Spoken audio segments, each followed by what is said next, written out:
Welcome to my YouTube channel. आज मैं आपको क्लास 9, 10th, 11th, 12th के लिए एग्ज़ाम के अकॉर्डिंग निबंध लिखने का तरीका बताऊंगी कि किसी भी निबंध को एग्ज़ाम में किस तरह से लिखा जाता है। चैनल की प्लेलिस्ट में आपको सभी औपचारिक, अनौपचारिक पत्र और सभी तरह के निबंध मिल जाएंगे। आप इनको निबंध की तरह से भी लिख सकते हो और अपनी असाइनमेंट और प्रोजेक्ट फाइल में भी लिख सकते हो। तो टॉपिक है सैनिक का जीवन। तो इस टॉपिक पर आपको पूरा निबंध लिखकर बताना है, पर आपको वीडियो को पूरा देखना पड़ेगा। छोटी सी वीडियो है, जब आप वीडियो को पूरा देखेंगे तभी तो टॉपिक से रिलेटेड आपको इन्फॉर्मेशन मिलेगी, तभी आपकी समझ में आएगा कि हमें क्या क्या बातें किस किस तरह से लिखनी है। वैसे तो आप अपनी तरफ से भी लिख सकते हैं, पर अपनी तरफ से लिखना आपको एग्ज़ाम में नुकसान देगा, आपको फुल मार्क्स नहीं मिलेंगे। आपको लिखने का तरीका आना चाहिए, हर टॉपिक की पूरी इन्फॉर्मेशन होनी चाहिए। तो वीडियो को स्किप मत करना, पूरी वीडियो को ध्यान से सुनना। बहुत छोटी सी वीडियो है। अब एग्ज़ाम के अंदर आपको पता है कि पॉइंट्स के अकॉर्डिंग निबंध लिखना होता है, तो यहाँ पर भी आपको इन सभी पॉइंट्स के अकॉर्डिंग निबंध को लिखना है। तो पहला पॉइंट है सैनिक के रूप में आपको अपना इंट्रोडक्शन देना है फर्स्ट पैराग्राफ में।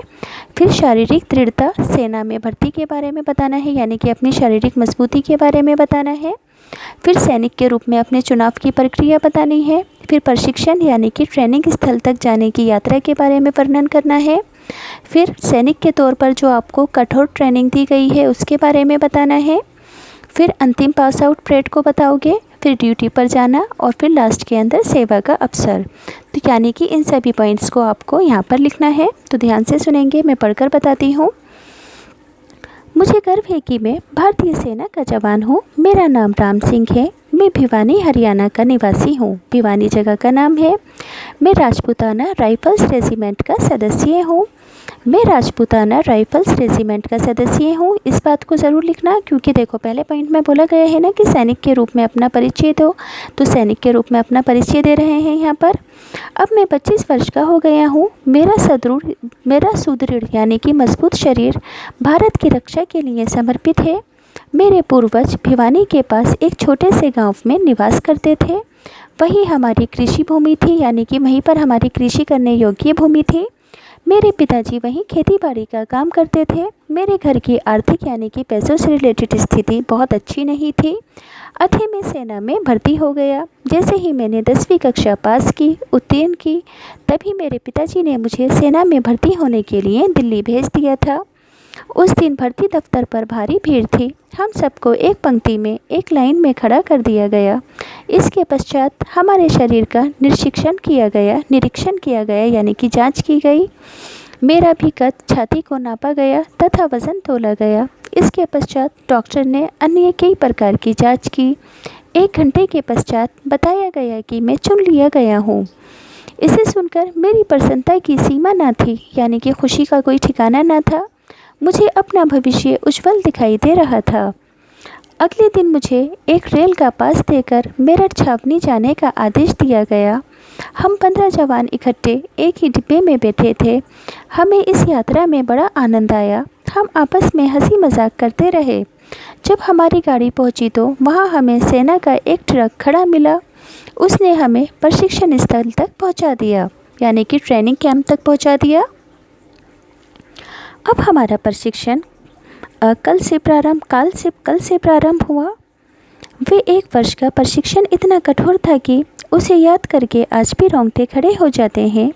प्रातः 5 बजे यानी कि सुबह सवेरे 5 बजे से हमारी दिनचर्या प्रारंभ होती थी और रात के 8 बजे तक थका देने वाला कार्यक्रम चलता रहता था। 1-2 महीने में ही सारा उत्साह धीमा पड़ता चला गया। कई बार वहाँ से भागने को भी जी करता, पर भविष्य को ध्यान में रखकर किसी प्रकार प्रशिक्षण काल भी बीत गया। वहाँ गांव का उन्मुक्त जीवन और कहाँ बंधा बंधाया अनुशासित जीवन। इसलिए ट्रेनिंग को कंप्लीट किया। अंततः प्रशिक्षण अवधि पूरी हो गई। अंतिम दिन का समारोह बहुत भव्य था। अब सफलता सामने खड़ी दिखाई दे रही थी। मुझे 20 दिन की छुट्टी मिली। जब सैनिक की वर्दी पहनकर मैं घर पहुंचा तो सब मुझे देखते ही रह गए। सब प्रसन्न थे। ये 20 दिन प्रसन्नतापूर्वक बीत गए। छुट्टी बिताकर मैं पुनः यानी कि दोबारा मेरठ आ गया। वहाँ से मुझे दिल्ली भेज दिया गया। यही मेरी पहली नियुक्ति थी, यानी कि यही पहली मेरी ड्यूटी थी। सितंबर यहाँ पर मौजूदा सन लिखोगे। सितंबर 2002 के दिन थे। भारत की सेना को श्रीनगर जाना था। मुझे इस दल के लिए चुन लिया गया।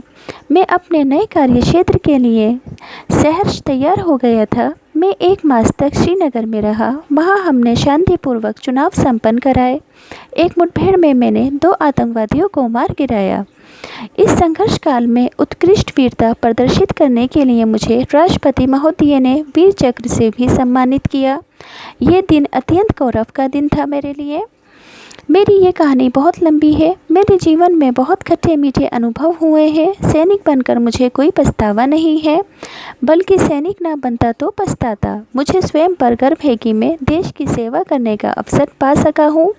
मेरे पिता भी समाज में गर्वपूर्वक कहते हैं कि मेरा बेटा देश के प्रति कर्तव्य निर्वाह कर हमारे परिवार की जिम्मेदारी पूरी कर रहा है। तो पूरा ही निबंध पढ़कर बता दिया है मैंने आपको कि कैसे लिखोगे, क्या क्या बातों को लिखोगे।